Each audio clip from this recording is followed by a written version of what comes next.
지금부터 오늘 금융통화위원회에서 결정된 통화정책 방향에 대한 이주열 한국은행 총재의 기자간담회를 시작하겠습니다. 네, 여러분이 익히 알고 계시듯이 오늘 금융통화위원회는 한국은행 기준금리를 현재의 1.50%로 유지하기로 결정을 했습니다. 그 배경에 대해서 설명을 드리도록 하겠습니다.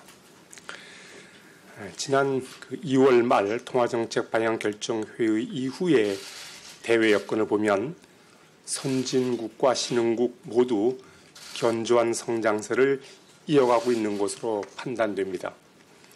국별로 살펴보면 미국 경제는 내수를 중심으로 꾸준한 성장세를 지속하였으며 유로 지역은 고용 상황 개선으로, 그리고 일본도 수출 호조에 힘입어서 양호한 성장 흐름을 유지하였습니다. 신흥국에서는 중국 경제가 6%대 후반의 성장세를 이어가고 자원 수출국도 회복세를 지속하고 있습니다. 국제금융시장에서는 보호무역주의 확산 우려에 따른 안전자산 선호 강화로 국채금리와 주가가 동반 하락하는 등 변동성이 재차 확대되었습니다. 국내 실물 경제 또한 견실한 성장세를 이어가고 있습니다. 건설 투자가 조정을 받는 모습이지만 수출이 호조를 지속하고 소비와 설비 투자도 양호한 흐름을 나타내었습니다. 앞으로 국내 경제는 투자가 둔화될 것으로 보이지만 수출 호조가 이어지고 소비도 꾸준히 증가하면서 당초 예상했던 수준의 성장세를 지속할 것으로 내다보고 있습니다.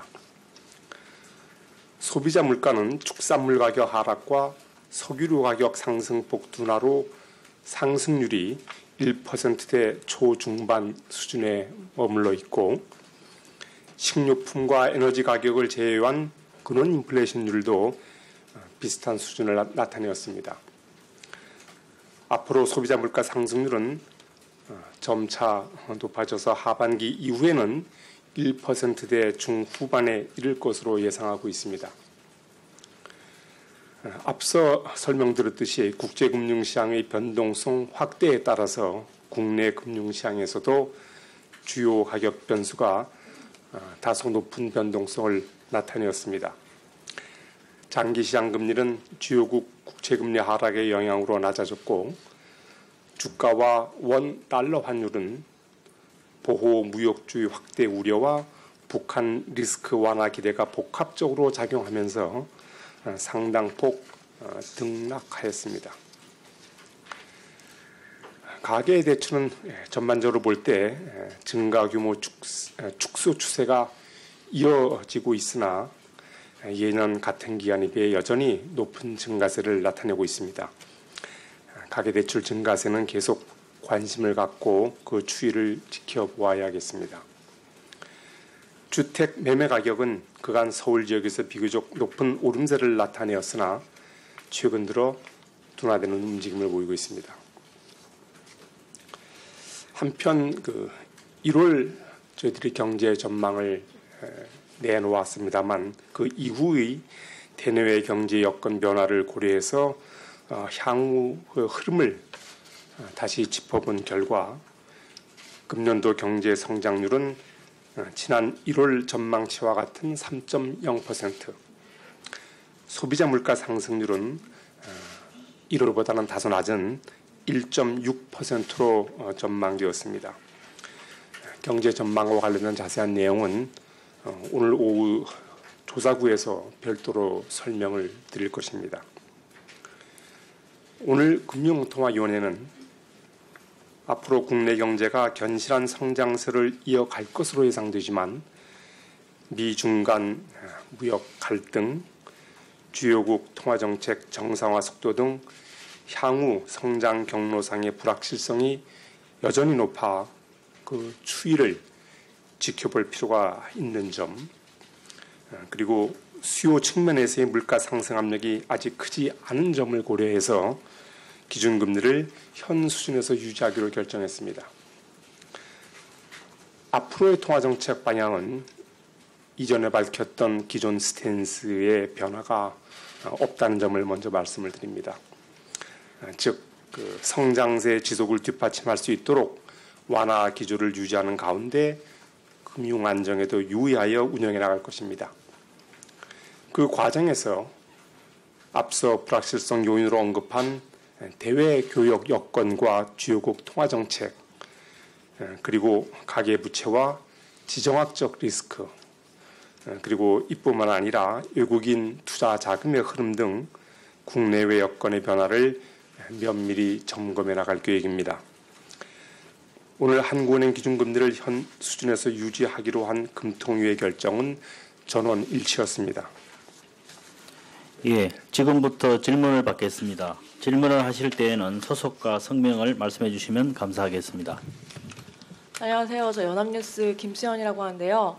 이달 초에 원달러 환율이 1,050원대 중반까지 가면서 굉장히 원화가 강세가 있었는데 그중 그 원인 중에 하나로는 외환당국 개입 경계감이 좀 약화됐다 이런 지적이 있었습니다.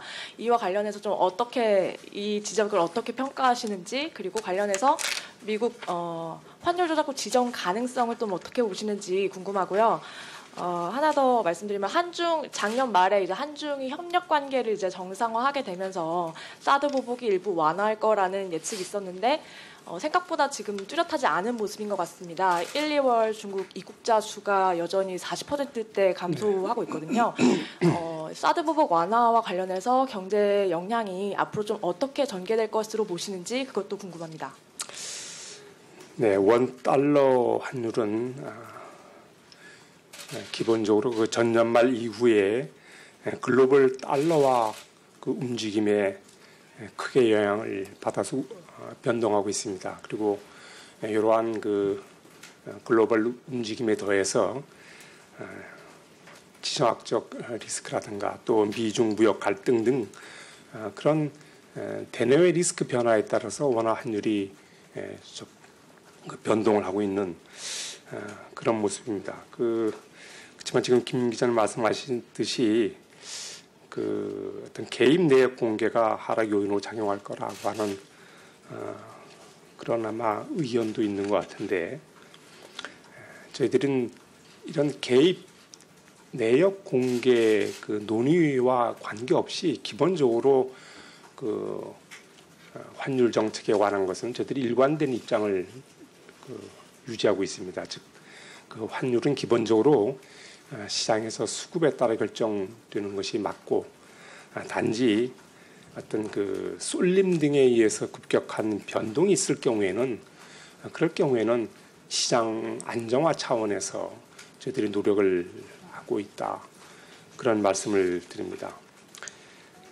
그 환율 조작국 지정 여부는 기본적으로 미 그 교육 촉진법에 이제 근거하게 되는데 그 환율 조작국으로 지정하는 그 요건 세 가지 중에서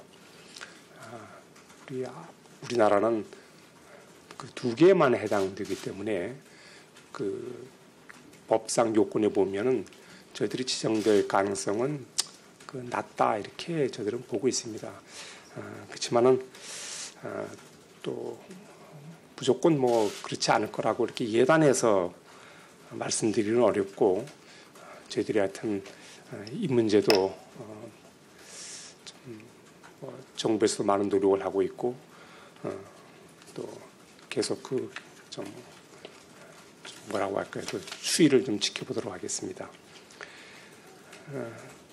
지난해 이제 사드 보복 이후에 중국인 입국자 수가 크게 감소하고 이제 그에 따라서 우리 대중 수출이 영향을 받은 것이 사실입니다. 그래서 특히 좀 음식 숙박업이라든가 그 관련 산업이 적지 않은 영향을 또 받았습니다.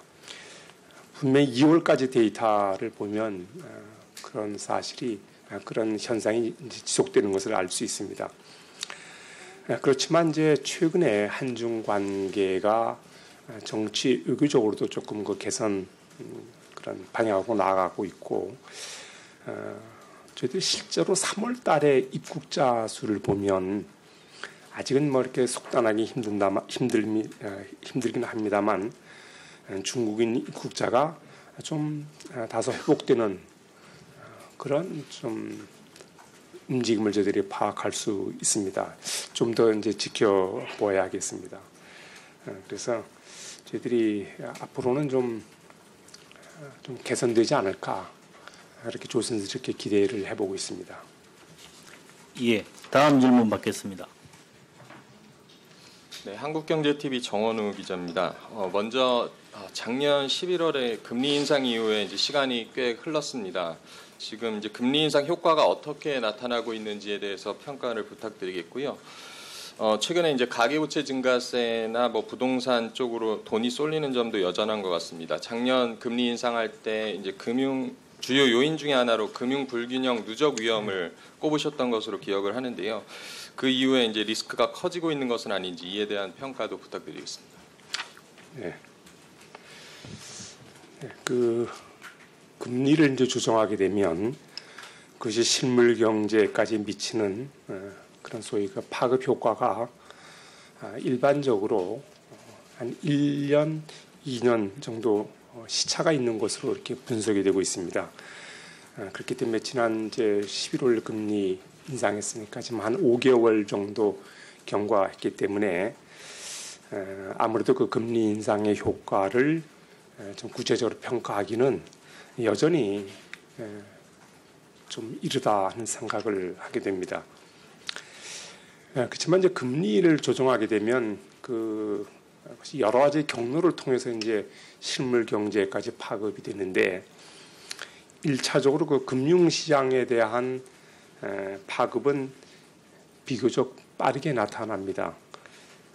즉 이제 금리를 올리게 되면 대출 금리 상승을 통해서 이제 대출의 그 증가를 좀 억제하게 되는데 분명히 지난번에 이제 금리 인상은 한 차례 인상이긴 합니다만 그런 금융시장을 통한 그런 쪽의 경로는 좀 작동을 하고 있다. 다시 말씀드려서 가계대출의 증가세를 다소 좀 누르는 억제하는 그런 그 효과는 작용하고 있을 것으로 저희들은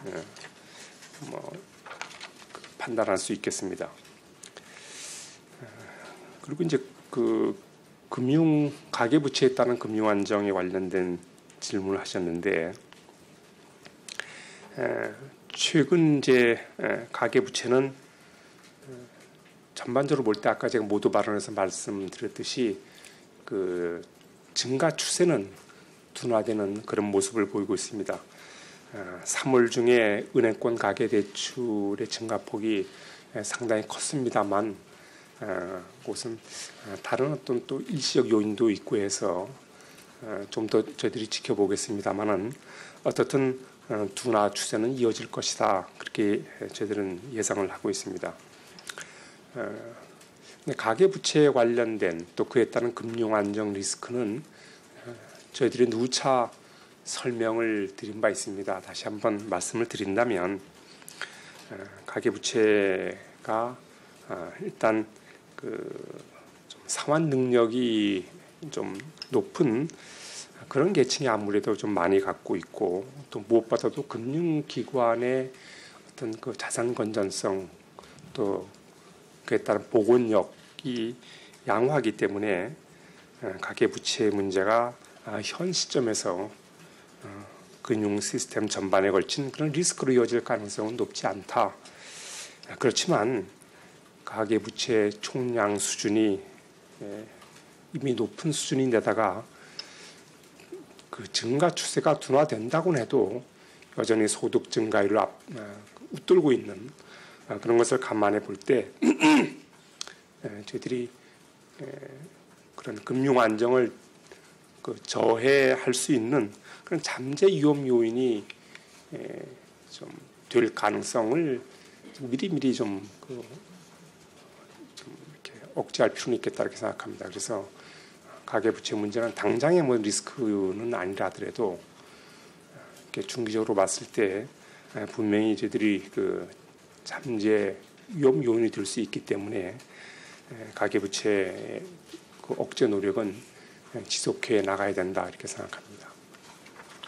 예, 다음 질문을 해주시기 바랍니다. 네, 연합인포맥스 전소영입니다. 두 가지 질문 드릴 텐데요.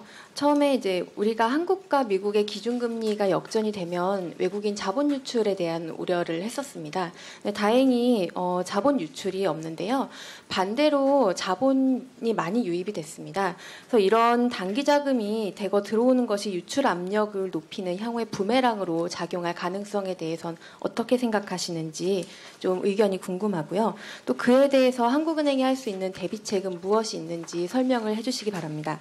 그리고 두 번째로는 남북 정상회담과 외환시장 개입 공개로 원화 강세가 좀 가파르게 나타나면서 물가의 하락 압력으로 이어진다는 이런 의견이 있습니다.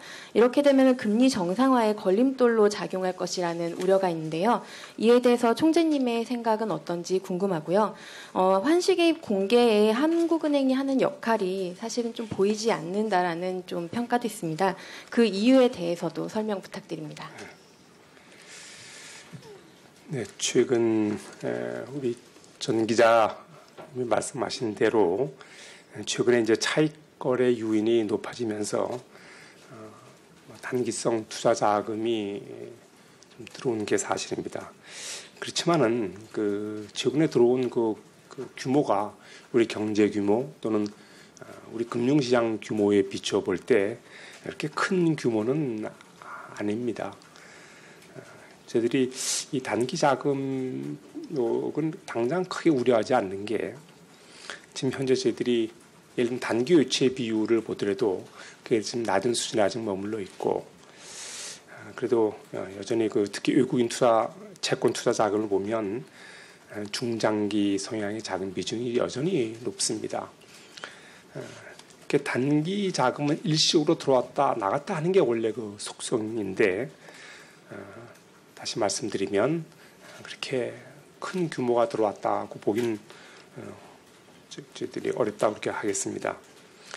물론 이제 단기성 자금은 시장이 불안할 때 곧바로 빠져나가서 그래서 약간의 좀 불안정성을 키울 수 있는 요인이 되고 있기 때문에 저희들은 뭐 그렇게 당장 그 우려할 수준은 아니라 하더라도 좀 면밀히 지켜보고 뭐 필요하다면 저희들이 또 어떤 조치를 취할 그런 준비는 다 되어 있다 이렇게 말씀을 드립니다. 그다음에 남북 정상회담, 그다음에 외환시장 개입 공개 이건 물론 서로 약간 성격이 다르기는 합니다만 이것이 이제 원화 강세로 이어져서 그에 따라서 이제 금리 인상 여력이 좀 줄어드는 거 아니냐 이런 말씀인데 뭐 아까 제가 말씀드렸듯이 그 시장 그러니까 환시장 개입 공개 논의를 하다 보니까 그것이 원화 강세 요인으로 작용하지 않느냐고 하는 그 시장에서 그러한 그 평가가 있는 것으로 알고 있습니다. 그렇지만 사실상 제가 조금 전에 말씀드렸듯이 외환시장과 관련해서는 저희들이 당국이 그 환율은 기본적으로 시장에서 결정하도록 이렇게 하는 원칙을 고수해 왔기 때문에 뭐 그런 공개 논의 자체가 원화 강세를 불러올 거다고 이렇게 예단할 필요는 없는 거 아닌가 이렇게 생각을 합니다. 물론 이제 원화가 강세가 된다면 당연히 이제 수입 물가 하락을 통해서 또 국내 물가 상승률을 둔화시키고 그렇게 된다면 그 환율 경로 측면에서 본다면 금리 인상 여지를 줄이는 여지는 될 수 있겠습니다. 그렇지만 앞서 제가 몇 번 말씀드렸지만 환시장 개입 공개 논의가 아주 기조적인 원화 강세 요인으로 작용할 것이다라고 생각하지는 않습니다. 그 남북 정상회담의 경우에도 앞으로 이제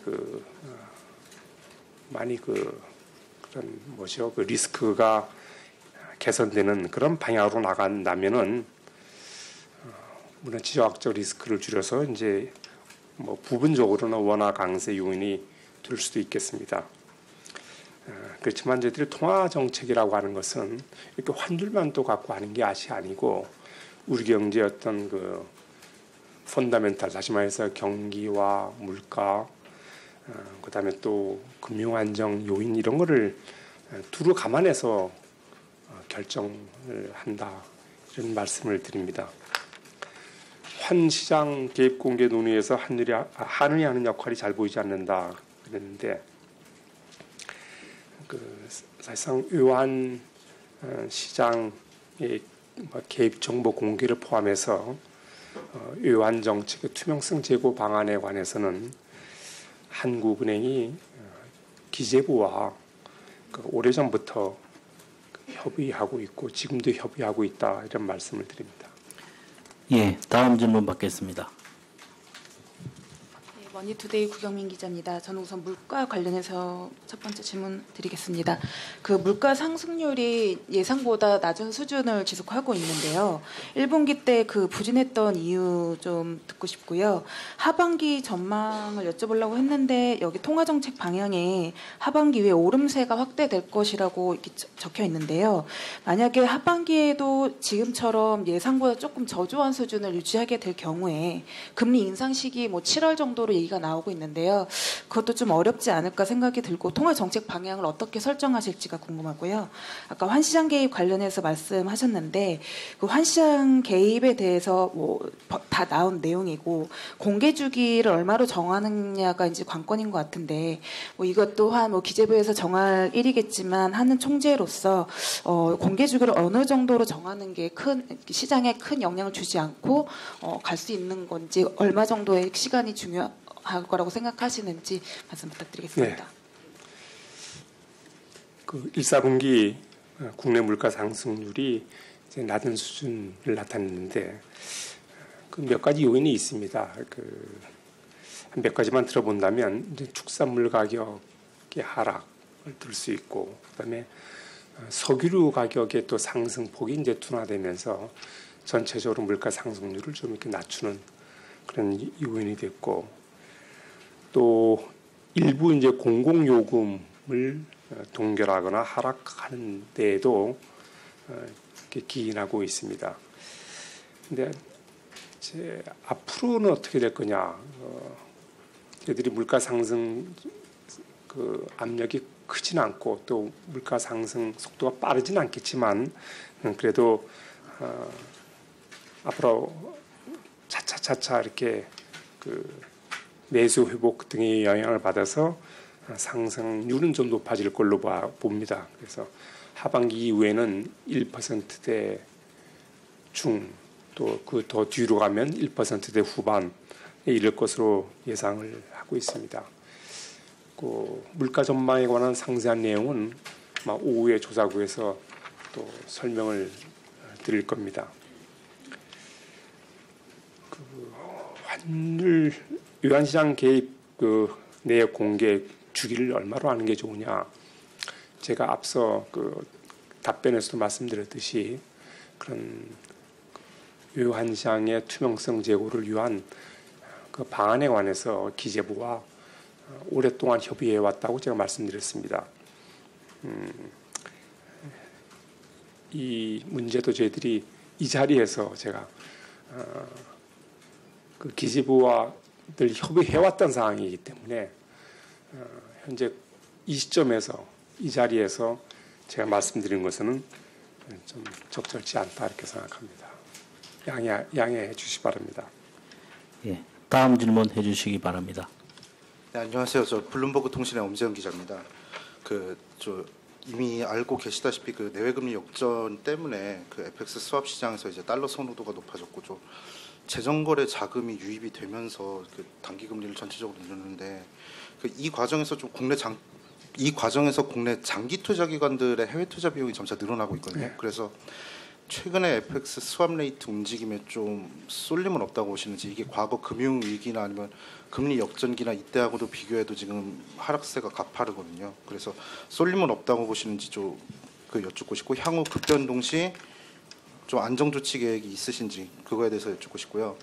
또 두 번째는 아까 그 좀 말씀해 주시기 곤란하시다고 말씀을 드렸는데 제가 또 궁금한 게 현재 IMF를 통해서는 이미 그 사회보장성 기금을 제외한 한국중앙정부하고 그 다음에 그 중앙은행에 선물한 순매수 포지션이 규모로 이렇게 집계가 되거든요. 그래서 그 만약에 외환시장 개입 내역을 공개를 하신다 그러면 이런 선물한 매수 매도 이뿐만 아니라 현물한 그러니까 스팟에서의 달러 매수 매도 공개 이쪽이 모두 그 바람직한 방향인지 그 총재님의 좀 의견을 듣고 싶습니다. 감사합니다.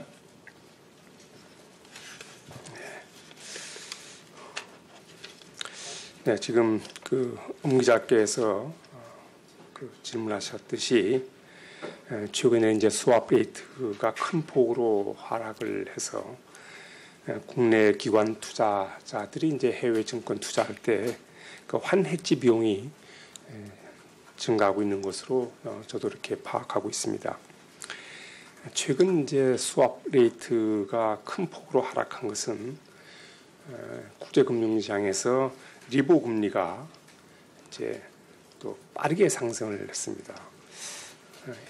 이게 빠르게 상승한 이유가 이제 미 정부의 어떤 재정증권 발행 규모 확대라든가 또 연준의 좀 그 BS 정상화는 그런 여러 가지 요인으로 인해서 리보 금리가 상당히 빠른 폭으로 상승함에 따라서 그 이제 좀 내외 금리 차가 확대되고 그런 요인이 있고 또 거기에 더해서 분기 말 수급 요인 등 일시적 요인도 거기에 덧붙여진 데 따른 것으로 저희들은 그렇게 파악을 하고 있습니다. 그래서 그런 일시적 요인도 있고 하기 때문에 그 추이를 저희들이 조금 더 지켜보도록 하겠습니다. 물론 안정화 조치 교육이 있느냐 그러는데 저희들이 필요하다면 필요한 경우라면 검토할 수는 있겠다고 하는 그냥 원론적인 말씀만 제가 드리겠습니다. 그 외환시장 개입 아까 선물한 말고 이제 현물한에서의 그 개입도 공개하느냐 바람직하냐 이렇게 질문하셨는데 그러면서 총재 개인의 의견을 묻고 싶다고 그러셨거든요. 근데 제가 아까 말씀드렸듯이 정부와 기재부와 저희들이 그 오랫동안 협의하고 있고 지금도 협의하고 있기 때문에 제 개인의 의견이 될 수가 없는 것 같아서 하여튼 거듭 말씀드리지만 이 자리에서 제가 언급하는 것은 적절치 않다 이렇게 생각합니다. 네. 예, 다음 질문 받겠습니다. 네, 이데일리 김정현 기자입니다. 전 두 가지 질문 드릴 텐데요. 간밤에 FOMC가 3월 금통위 의사록을 공개를 했는데 여기에서 의원 과반수가 물가 2%대 상승을 자신했거든요. 근데 우리나라 같은 경우에는 물가 상승세가 조금 더 저조해지고 있는 것 같아서 이게 왜 다르게 간다고 보시는지가 궁금하고 저희 2%대로는 언제쯤 갈 수 있을 거라고 보시는지 궁금합니다. 그리고 두 번째로는 미중 무역 전쟁이 극적으로 화해 모드로 가고 있는 것처럼 보이는데 불확실성이 여전하다라고 보는 시각도 있어서 총재님 어떻게 보시는지 궁금합니다. 네. 네, 미국의 경우에는 이제 성장세가 상당히 이제 견실화 상황이고 그에 따라서 이제 그러니까 미국 우선 성장률이 지금의 성장세가 소위 알려진 잠재 성장률 수준을 이렇게 웃도는 그런 아주 좀 강한 그런 회복세를 보이고 있습니다. 그에 따라서 이제 수요 압력이 높아지고 또 노동시장 여건이 개선되고 이제 그런 여건을 이렇게 뒷받침돼서 물가가 이렇게 상승하는 그런 흐름을 보이고 있습니다. 하지만 우리나라의 경우에는 아직 수요 면에서의 물가 상승 압력이 높지 않고 최근에는 또 공공요금 쪽에서의 어떤 그런 좀 억제 이런 게 있어서 물가 상승세가 낮게 나타나고 있다고 이렇게 하겠습니다. 언제쯤이면 우리가 타겟으로 하는 2%까지 이르냐 하는데 저희들이 여러 가지 불확실성 요인이 있습니다만 금년에는 이제 뭐 1%대 그 뒤로 갈수록 1% 후반쯤으로 올라갈 것으로 보고 내년에도 그에 가까운 수준의 상승률을 보이지 않을까 이렇게 그 예상을 하고 있습니다. 그다음에 이제 그 미중 간 어떤 무역 갈등이 이제 화해 모드로 가는 거 아니냐 이런 말씀인데, 요거는 뭐 정말 제 개인의 의견을 말씀드리겠네요.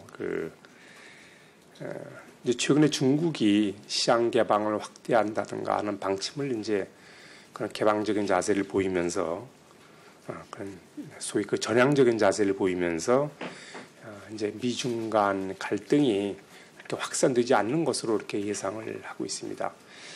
아마 그 여러분들도 다 이렇게 그런 정보를 접했겠지만은 미중 간의 무역 분쟁이 어떤 전면적인 소위 말하는 그 무역 전쟁으로까지는 그 비화되지 않을 것이라고 하는 것이 그 일반적인 관측이었던 것 같습니다. 그래서 그래도 그 최악의 상황은 안 올 걸로 보는 게 일반적인데, 또 최근에 이제 중국 측의 그런 전향적 자세로 인해서 좀 그런 기대가 높아진 게 사실입니다. 이제 그런 기대를 갖고 있으면서도 또 한편으로 보면 이제 막상 그 협상 테이블에 앉아서 협의를 하는 단계에서는 또 다른 어떤 뭐 정치적인 고려가 들어갈 수도 있고 해서 여전히 좀 이렇게 그 좀 분쟁이 그 해소되기는 그렇게까지 기대하기는 좀 어렵지 않나. 그래서 다시 말씀드리면 그게 우리 전면적인 어떤 그 분쟁으로 확산되지는 않겠지만 그렇다고 곧바로 이것이 해소되기는 그러기를 기대하고 있습니다만 그런 불안한 측면은 좀 있지 않나. 제 개인의 의견을 말씀을 드렸습니다. 예, 다음 질문을 해주시기 바랍니다. 네, 안녕하세요. 중앙데일리 박은지 기자라고 합니다. 전 고용에 대해서 좀 여쭤보고 싶은데요. 그 총재님께서 임명장 받으시면서 고용이 이제 경제 정책의 최종 목표가 되어야 한다고 하시면서 그 고용 확대의 중요성을 말씀해 주셨는데요. 그럼에도 불구하고 지금 이제 실업률이 나아지지 않고 있습니다. 그래서 그 이제 정부의 일자리 창출 관련 정책에도 불구하고 이렇게 실업률이 이제 17년 만에 최고치를 찍는 이런 원인이 무엇이라고 보시는지 궁금하고요. 그리고 그 원인에 대해서 이제 그 최저임금의 그 급격한 인상으로 인한 그 파급 효과가 이제 일부 영향을 미쳤다고 하는 전문가의 의견이 있는데요. 이와 관련해서도 그 총재님의 의견 궁금하고요. 그리고 마지막으로 이제 이같이 고용시장이 개선되지 않았을 때 한국 경제에 미칠 그 장단기적인 그 영향도 말씀해 주시면 감사하겠습니다.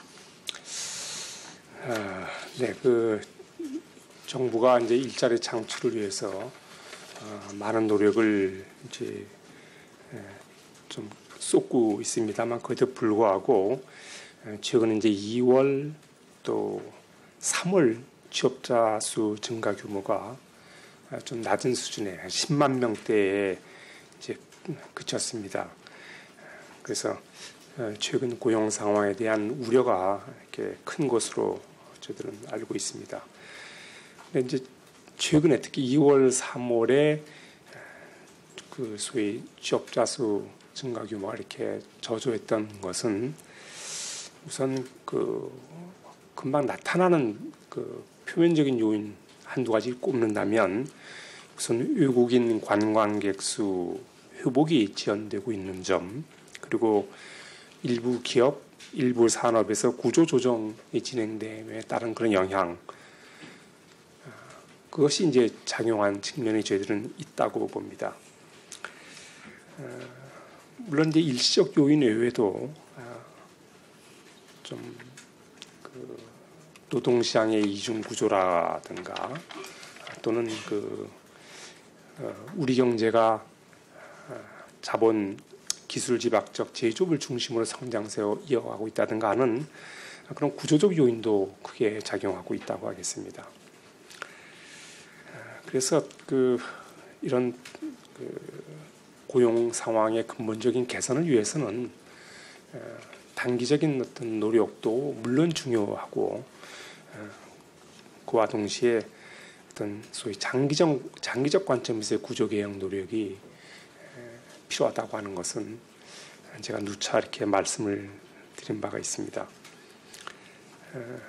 그리고 이제 최저임금이 영향을 어느 정도 줬느냐고 하는 질문인데, 물론 이제 최저임금이 인상되면 이론적으로 보면 아무래도 비용 절감을 위해서 고용을 조정하려는 하는 유인이 높아지는 게 사실입니다. 그렇지만은 제가 아까 조금 전에 설명드렸듯이 최근에 고용 개선 지연은 아까 그런 일시적 요인이 상당 부분 가세한 적이 있고, 최저임금은 그 영향을 판단하기에는 아직은 이르지 않는가 하는 생각이 듭니다. 그래서 그거에 대한 그 영향은 저희들이 좀 더 어느 정도 데이터도 좀 이렇게 확인이 되면 그때 한번 좀 다시 따져볼 생각입니다. 그리고 이제 고용이 부진하고 경우에는 우리 경제에 어떤 영향을 주느냐는 질문인데, 물론 고용이 부진하게 되면 곧바로 이제 가계 소득의 감소, 거기에 따른 소비 위축 이렇게 돼서 그 단기적으로 영향을 주고, 중장기적으로 보더라도 고용 부진이 장기화된다고 한다면 인적 자본 축적이 이제 제대로 이루어지지 못하기 때문에 잠재 성장에도 부정적인 영향을 줄 수 있다. 라는 제가 다분히 어떤 원론적인 답변을 드리겠습니다. 시간이 많이 지났기 때문에 가능하다면 질문을 간단히 해주시면 감사하겠습니다. 다음 질문 받겠습니다. 네, 저 SBS CNBC의 김한진이라고 하는데요. 가계부채 관련해서 하나만 여쭤보려고 합니다. 가계부채가 이제 높은 증가세 그리고 좀 속도도 빨라지고 그렇게 있는데, 이게 기존의 좀 금리 인하 기조 때문에 영향을 받은 게 아니냐 이런 얘기들도 있었는데, 그렇다면 이렇게 가계부채 문제가 좀 심각해지는 상황이 다음번 하반기 때 금리를 인상할 만한 요인이 된다고 보시는지 궁금하고요. 또 하나는 그렇게 금리를 올렸을 경우에 자연스럽게 이자 부담도 좀 늘어나게 될 텐데, 이런 거에 대한 우려는 좀 어떻게 보고 계신지 궁금합니다. 네, 가계부채가 14년 하반기, 15, 16년에 이제 상당히 빠른 속도로 늘어난 게 사실입니다.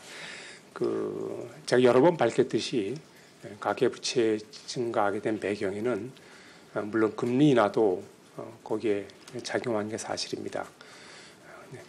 금리, 그건 뭐 당연하지 않겠습니까? 금리를 인하할 때는 차입을 늘려서 소비나 투자를 하려고 금리를 조정하는 것이기 때문에 금리 인하에 따른 가계부채 증가는 어떻게 보면 뭐 필연적이고, 어떻게 보면 만약에 금리를 인하했음에도 불구하고 대출이 늘어나지 않으면 금리 인하 효과가 제대로 작동하지 않은 셈이 되는 거죠. 어떻든 금리 인하가 가계부채를 늘리는 한 요인이 됐던 건 사실입니다. 그렇지만은 그 외에 저희들이 소위 주택시장 쪽에 여러 가지 규제를 완화하면서 그에 따라서 늘어난 측면이 상당히 컸다, 이렇게 생각을 합니다. 그래서 가계부채 증가 요인은 그런 주택시장의 대폭적인 규제 완화, 그다음에 금리 인하가 같이 작용한 결과다, 이렇게 제가 말씀을 드립니다. 하반기 금리 정책 앞으로 이제 인상과 결부시켜서 질문하셨는데, 저희들이 그 가계 부채만 보고 금리를 오르거나 내리거나 하는 게 아니죠. 저희들은 기본적으로 경기와 물가도 보고, 또 가계 부채를 포함한 금융 안정도 같이 본다, 이렇게 종합적으로 본다는 게 말씀을 드립니다. 물론 금리를 인상하게 되면 이제 이자 부담이 또 늘어나서 그렇기 때문에 또 가계부채를 또 억제하는 효과도 있는 겁니다. 그래서 뭐 금리 인상됐을 때 가계 그 차입 가구의 이자 부담이 늘어나면 그것도 역시 그건 뭐 당연한 결과 아닌가 이렇게 봅니다. 단지 제가 아까 어떤 기자분 질문에 답했듯이 가계부채의 상당 부분은 아직 상환 능력이 양호한 쪽에 많이 있습니다. 결국 그 금리 인상했을 때 이자 부담 그에 따른 상환 애로가 걱정되는 것은 이제 취약 가구죠. 그 취약 가구에 대한 이자 부담 증대는 역시 우려되는 대목이긴 합니다. 그거는 또 다른 차원에서의 어떤 대처가 필요하다 이렇게 생각을 하고 있습니다. 예, 다음 질문 해주시기 바랍니다. 예, 안녕하세요. 이투데이 김남현입니다. 세 가지 질문 좀 드릴까 하는데요. 일단 미국이 기준금리를 쭉 계속 뭐 인상해 나갈 것 같습니다. 뭐 하반기 되면 한 75bp까지 하는이 그대로 있다면 뭐 역전이 돼 있을 것 같은데요. 뭐 지금 하는은 여전히 낮은 물가를 지금 전망을 좀 하고 있는 것 같아서 미국의 금리 인상에 따른 금리 역전폭 확대와 낮은 물가 상황에 하반기에는 직면해 있을 것 같은데 그런 상황에서 하느니 그 금리 인상을 할 수 있는지 여부가 좀 궁금하고요. 만약 그런 상황이라면 어느 쪽에 무게를 두시는 게 맞다고 보시는지 좀 의견 좀 부탁드립니다. 그리고 두 번째로는 그 소비자 물가 전망치를 좀 낮췄는데요. 그동안 GDP 갭이 겨우 이제 플러스 전환돼 있는 걸로 하느니 밝혀왔었습니다. 이번 물가 전망치를 낮춤으로 인해서 혹시 GDP 갭이 마이너스로 다시 전환된 건 아닌지 GDP 갭에 대한 전망을 좀 부탁드리고요. 세 번째로는 아직 확정되지 않았습니다만 정부가 올해 다시 추경을 생각을 하고 있습니다. 만약에 지금 정부안대로 추경이 통과된다면 뭐 우리나라 성장률에 뭐 예를 들어서 뭐 몇 퍼센트 포인트 뭐 상승 요인이라든가 뭐 이렇게 우리 경제에 어느 정도 영향을 미칠 수 있을 거로 보시는지 좀 답변 부탁드리겠습니다. 네, 페드가 예상대로 이제 두 번 더 올리고 이제 우리 한국은행이 금리를 조정하지 않았을 경우에 그거를 이제 상정해서 질문했습니다. 그렇게 되면 이제 75bp까지 벌어질 수 있는 거죠. 낮은 물가 때문에 금리를 올리기 어렵지 않겠느냐 이제 이런 말씀인데 저희들이 금리 정책 방향을 아까 제가 말씀드렸듯이 경기 소위 경로상에 워낙 불확실성이 크고 또 물가 상승 압력이 당장 크지 않기 때문에 이제 지켜본다 그랬습니다. 저희들이 앞으로 통화 정책 방향을 이 자리에서 제가 뭐 예단해서 더 말씀드리기는 지금 워낙 그런 요인을 저희들이 지켜봐야 되는 상황이기 때문에 곤란한데 우리 김 기자께서 잘 아시다시피 금리 정책을 할 때 보는 물가는 지금의 물가가 아니고 향후의 물가를 보게 되는 겁니다. 하반기에 가면은 조금씩 높아져서 1%대 중반 또 금년 그 뒤로 가면 1% 후반으로 저희들이 예상을 한다고 말씀드렸고 물론 타겟에는 약간 미치지 못하는 거긴 하지만 저희들이 금리 결정을 할 때는 현재의 물가보다는 장래의 물가, 예를 들면 1년 후의 물가를 더 우선한다 이런 말씀을 제가 드립니다. 1사분기 저희들이 물가가 좀 아까 좀 낮은 수준을 제가 보였다고 말씀드렸습니다. 지금 금년의 물가 상승률 전망치를 좀 낮춘 것은 사실상 1사분기 실적이 저희들이 당초 봤던 것보다 낮은 것을 좀 반영한 그런 면이 큽니다. 그래서 그것 때문에 GDP 갭이 플러스에서 마이너스로 간다. 뭐 GDP 갭의 변동을 초래할 만한 그런 상황은 아니라고 보고 있습니다. 추경은 규모도 규모지만 추경의 내역이 뭐냐에 따라서 성장에 미치는 효과가 달라지게 됩니다. 다시 말씀드려서 그것이 경상 이전에 해당하는 것이냐 아니면 자본 지출에 해당하는 것이냐에 따라서 투자라든가 소비에 미치는 영향이 다르기 때문에 제가 일률적으로 말씀을 드릴 수는 없습니다만 그것도 이왕이면 조사구에서 오후에 전망 또 설명을 하니까 보다 상세한 것은 그때 설명을 듣는 게 낫지 않을까 이렇게 생각합니다. 예, 더 이상 질문이 없으신 것 같습니다. 그러면 이상으로 기자간담회를 마치도록 하겠습니다. 감사합니다.